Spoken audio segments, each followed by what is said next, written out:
Cisco Guimarães aqui nos estúdios, a nosso convite hoje, porque tem edital aberto e é din-din para a cultura, né, Francisco? Bem-vindo, bom dia. Com certeza. Bom dia, Marlene Maria, Raíssa, Branca na técnica, Milena estava por aqui e todos os nossos ouvintes aqui da Sorriso FM. É um prazer mais ou menos estar aqui e para falar de cultura e recurso. Recurso que está Maravilha. na conta do município já. Muito bem. Antes de entrar nesse tema, sexta-feira teve aí o Teatro da Paixão de Cristo. A própria secretária Marisa disse que, se não o maior, um dos maiores eventos da cultura de Sorriso, tudo correu bem lá, né, Francisco? Com certeza. É o nosso maior evento do município, sem sombra de dúvidas, o maior evento cultural, que nada mais é que uma união de cultura, religiosidade e as pessoas que amam uma boa encenação, né? E a Paixão de Cristo, ela é esse momento especial para a gente, inclusive, relembrar o verdadeiro significado ali da Páscoa, do momento de sofrimento e crucificação e ressurreição de Cristo, e é um dos poucos espetáculos de grande dimensão feito ao vivo. A maioria dos espetáculos são gravados e os atores vão para o palco dublar.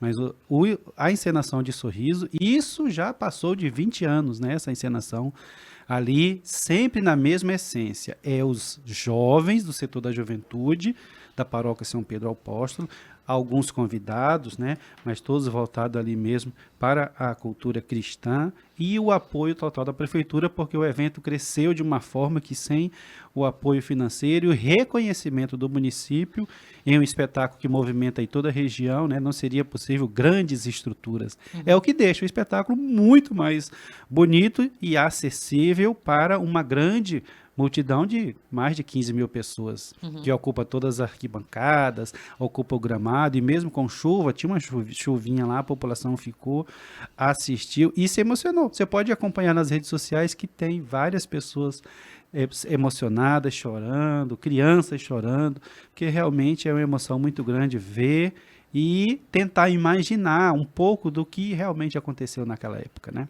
Muito bem. Parabéns a todos, né, que participaram aí, né, Francisco? Com certeza. E é um dos espetáculos onde o poder público já, a nova gestão, né, tem um novo olhar para a encenação já de 2026, acrescentando aí cidade cenográfica, sem perder a essência de ser os nossos atores locais, o nosso grupo da juventude, e com maior apoio e um espaço, né? Vai Importante. ser, com Legal. certeza, surpreendente. Que bom. E o que nós temos então de edital aberto para a cultura? Você disse que o recurso já está no caixa do município. Com certeza. É a segunda parte do recurso da PENAB, né? É a Política Nacional Aldir Blanc de Fomento à Cultura e à cultura local, os artistas locais, onde o primeiro edital foi quase R$ 600 mil, já foi finalizado, assinaram os contratos, já está indo para o empenho, para liquidação até o final do mês, e contemplou aí mais de 150 artistas, né, proponentes de forma direta. Cada proponente é uma pessoa que assina o contrato, mas dependendo do projeto, por exemplo, 15, 20 pessoas trabalham e utilizam desse recurso, né? Então, na proporção total aí da primeira fase aí vai atingir mais de 2 mil pessoas, e o público, né, indireto, que também se beneficia de ter o acesso gratuito aos bens culturais, aos produtos culturais produzidos em Sorriso, e também o comércio local, né, onde eles também têm proveito em cima de um Sim. grande evento cultural, que tem lá o pipoqueiro, o vendedor ambulante, né, vendendo água, refrigerante, enfim. E agora chegou a segunda parte. Essa segunda parte dos recursos, né, R$ 190 mil, é voltada para as associações culturais, né? Associações com CNPJ, também tem para associações ou coletivos, né, que ainda não estão regularizadas, formalizadas com seu CNPJ, com sua sede, mas Então, o esse recurso chamamento é para essas instituições e entidades agora. exatamente, é para essas Certo. instituições. Nós tivemos, então, para os MEIs, para os CPFs, né, dos artistas locais.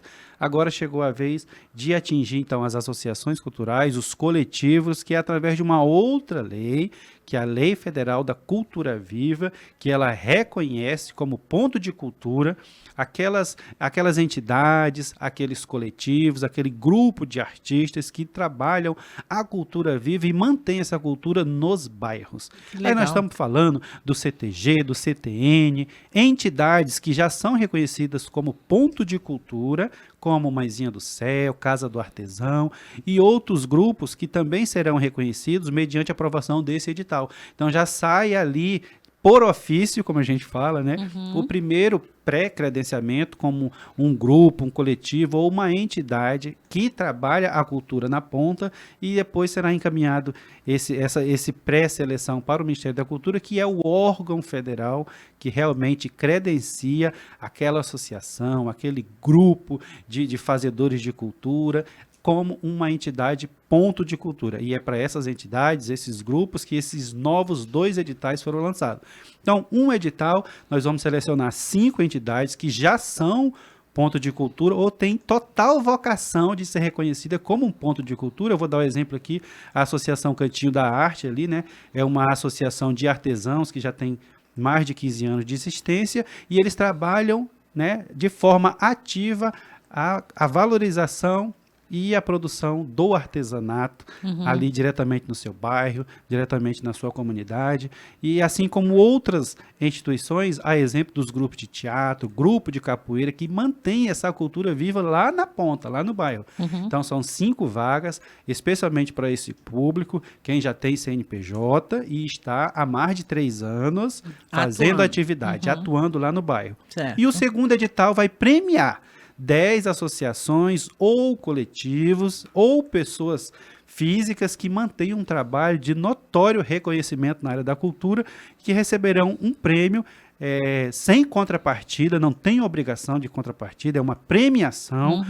E aí, claro, lá na entidade, lá no grupo, no coletivo, ele sabe muito bem usar esse valor, não é um valor, né, exorbitante, são 10 mil reais, né, para 10, é um prêmio para uma instituição, 10 entidades, né, que com certeza eles saberão usar muito bem em benefício do seu grupo, da sua entidade, do seu coletivo, porque essa é uma obrigação que o município tem que fazer com esse recurso, que é um recurso federal, né? O Ministério da Cultura, quando ele tem um recurso disponível para o município, ele abre um edital, assim como nós também abrimos edital. Sim. Então o governo federal, através do Ministério da Cultura, abre esse edital, você vai lá, você se credencia, você solicita esse recurso. Com esse recurso solicitado, você agora ouve a sociedade civil, né, os grupos de teatro, os grupos de dança, os artistas independentes, o que a gente vai fazer desse recurso.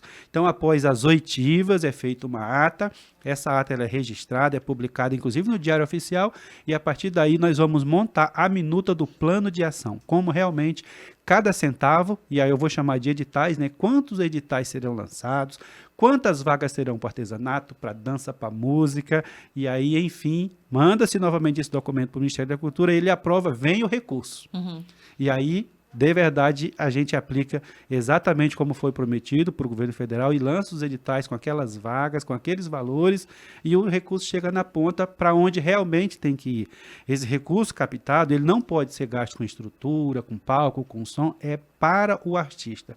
É diretamente lá na conta bancária do artista, que tem a obrigação de fazer uma contrapartida com um show, com apresentação de teatro, com a feira de artesanato, tem que ser devolvido para a sociedade, e inclusive de forma gratuita, o que se vai fazer desse recurso. E depois de tudo isso, esse proponente tem que voltar na secretaria, prestar conta de cada centavo, onde foi utilizado, para que ele fique apto a, nos próximos editais, também concorrer e acessar esse recurso que vem do governo federal. Então, o chamamento nesse momento é exatamente para quem e até quando? Faz um resuminho da ópera aí. Então, vamos lá.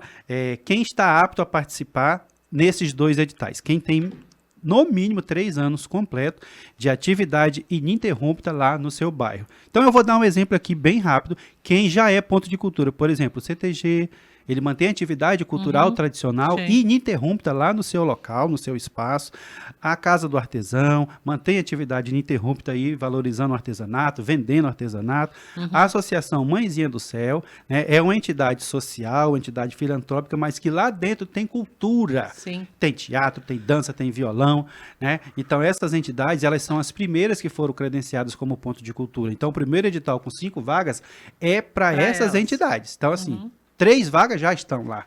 Que essas entidades, só se as entidades não forem se inscrever e não quiserem, Sim. mas todos já estão esperando esse recurso e esse edital. Perfeito. E o outro edital, com 10 vagas de premiação, também são para essas entidades que já são credenciadas como ponto de cultura, mas também para aquelas que ainda não são e estão com vocação para se tornar um ponto de cultura, porque trabalham a cultura viva, mantém essa cultura viva diretamente no bairro. Então a gente sabe que lá nos bairros, no Santa Maria, no São José, lá no Mário Reit, tem atividade de fanfarra, tem atividade de capoeira, tem os grupos de junina fazendo ensaio, né? Então é para essas entidades que a gente chama aqui e convida para que elas venham e se credenciem, apresente o seu projeto.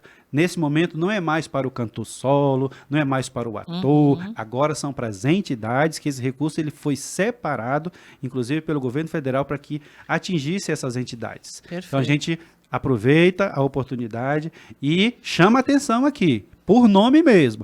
A Associação A Mãezinha do Céu, o CTG, o Lar São Francisco, a Casa do Artesão, o Cantinho da Arte, associações de capoeira, associação de bandas e fanfarras, outros coletivos que ainda não têm CNPJ de associação, mas há mais de 3 anos não falham um ensaio lá no bairro, um ensaio de capoeira, um ensaio de junina, e a gente está aguardando então essas entidades aí até dia 30 desse mês. Show. É bem rápido, por quê? Porque nós temos que já selecionar e pagar até o dia 30 de junho, porque em julho tem novos editais com recursos que vai chegar esse ano do Ministério da Cultura, porque Sorriso já se credenciou. Legal. Eu falei antes aqui que a ministra Margarete Menezes abriu uma live 10 horas da manhã, anunciando que estava abrindo o link para os municípios se credenciar, e às 11 horas da manhã, Sorriso já estava credenciado. Novamente, foi o primeiro município do estado do Mato Grosso a se credenciar, solicitar o recurso, dizer que queremos sim esse recurso aqui, para que ele tenha que chegar na ponta para os nossos artistas e para as entidades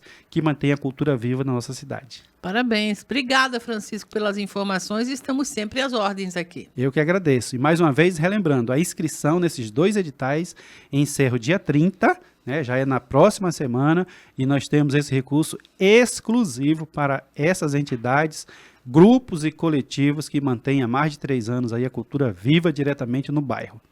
Cultura. Estão perguntando aqui quando começam as aulas no Santa Maria, se puder informar, Com Francisco. certeza. É mais uma vitória que nós tivemos. Tivemos alguns ajustes a ser feito no começo do ano, por causa de uma nova gestão, com certeza, e lançamos o nosso edital. Muitos se inscreveram, foram lá, participaram. Essa semana sai o resultado final e na primeira semana de maio agora, todos os professores convocados já vão para os bairros e iniciar as aulas. Por Começo quê? de maio, então. Com certeza, porque a rematrícula já foi feita, né? Nós, inclusive, viemos aqui, fizemos a convocação dos pais, o responsável, para ir até o Polo Cultural, fazer a rematrícula, né? Quem já está na cultura há 1 ano, 2 anos, 3 anos, fez a sua rematrícula e na primeira semana de maio já começa as aulas, abrindo matrículas novas para quem tem desejo de seu filho estar lá, ou sua filha praticando a capoeira, o balé, aprendendo a tocar um instrumento, aprendendo a fanfarra, e em maio, a todo vapor, a nossa cultura volta pulsante dentro desse programa, que é o programa Mais Cultura.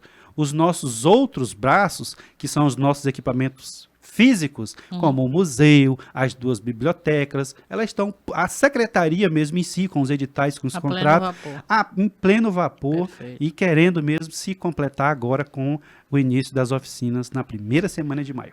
Perfeito. Voltaremos ao tema. Obrigada, Francisco. Eu que agradeço, bom trabalho e obrigado pela oportunidade.